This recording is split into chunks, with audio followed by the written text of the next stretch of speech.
সালাম আলাইকুম বন্ধুরা, কেমন আছো? আশা করি সকলে ভালো আছো। তো শীতের দিনে এই টাটকা তাজা শিম পেঁয়াজকলি দিয়ে একটা দারুণ রেসিপি বানিয়ে আপনাদেরকে দেখাবো। দেখতেই পাচ্ছেন বন্ধুরা, রেসিপিটা কত সুন্দর হয়েছে, অসাধারণ দেখতে লাগছে, খেতেও অসাধারণ টেস্টি আর বানানো খুবই সহজ।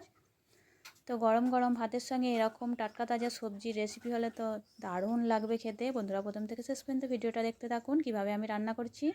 তো প্রথমে আমি গ্যাসের মধ্যে একটা হাঁড়ি বসিয়ে নিয়েছি, দিয়ে দিলাম সরিষার তেল। তেলটা গরম হয়ে গেছে, এবার আমি 2-3টে শুটকি মাছ দিয়ে দেবো তেলের মধ্যে। এই শুটকি মাছগুলো আমি দিয়ে দিয়েছি তেলের মধ্যে, নেড়ে চেড়ে হালকা ভেজে নেবো।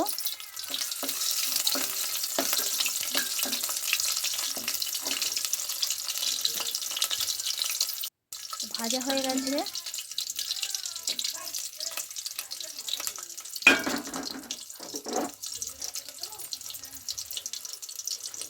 এবার আমি সবজিগুলো কেটে ধুয়ে রেখেছি দিয়ে দেবো তেলের মধ্যে। পেঁয়াজ কলি ও শিম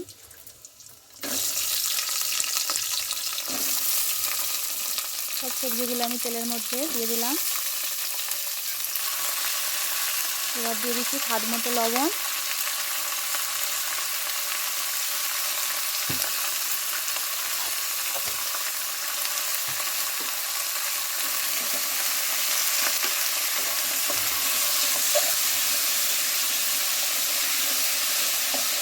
লবণ দিয়ে আমি কষাচ্ছি সবজিটা, সবজি থেকে পানিটা পুরো বেরিয়ে যাবে।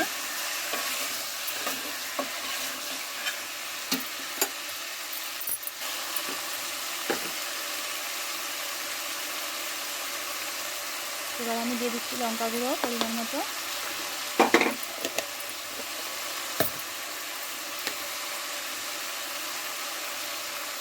দিয়ে দিলাম হলুদ গুঁড়ো,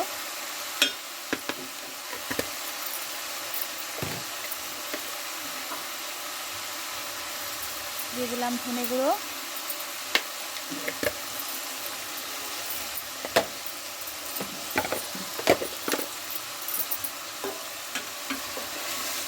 এবার আমি ভালো করে সবজি কষাবো মশলার সঙ্গে।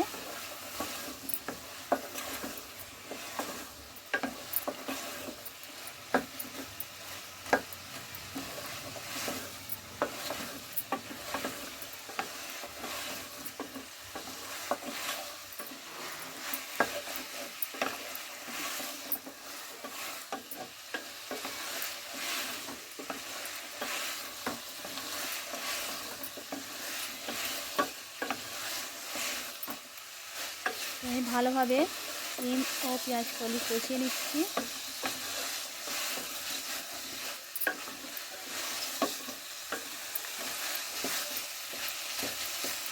এইভাবে কষাতে কষাতে শিমগুলো নরম হয়ে আসছে।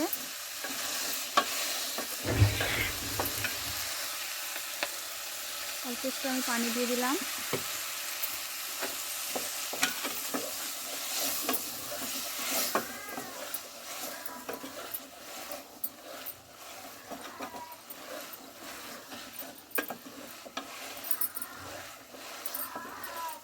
পানি দিয়ে আমি আবারও ভালো করে কষিয়ে নিচ্ছি।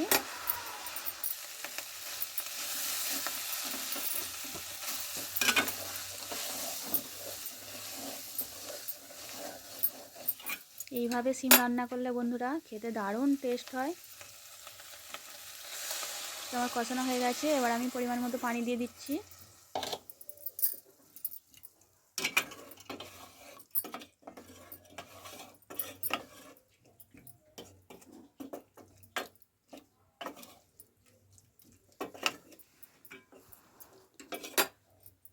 পরিমাণ মতো আমি পানি দিয়ে দিলাম, এবার আমি ঢাকা চাপা দিয়ে রান্নাটা হতে দেবো।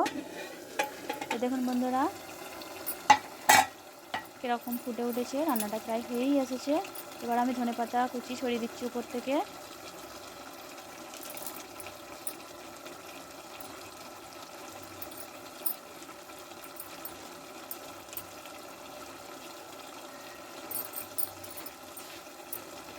ধনেপাতা কুচি ছড়িয়ে দিয়েছি, আমি এবার ঢাকা চাপা দিয়ে দিলাম।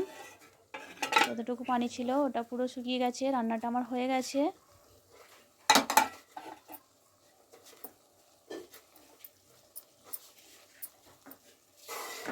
রান্নাটা কত সুন্দর মাখো মাখো হয়েছে, আলুও খুব ভালো করে সেদ্ধ হয়ে গেছে।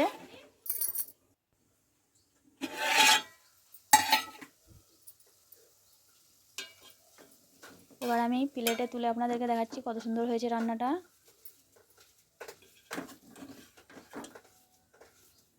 গরম ভাতের সঙ্গে ও রুটির সঙ্গে খেতে দারুণ লাগবে। তো বন্ধুরা, আপনারাও এইভাবে একবার শিম রান্না করে বাড়িতে খেয়ে দেখবেন আর আমাকে কমেন্ট করে জানাবেন কেমন হয়েছে। সকলে ভালো থাকবেন, ধন্যবাদ।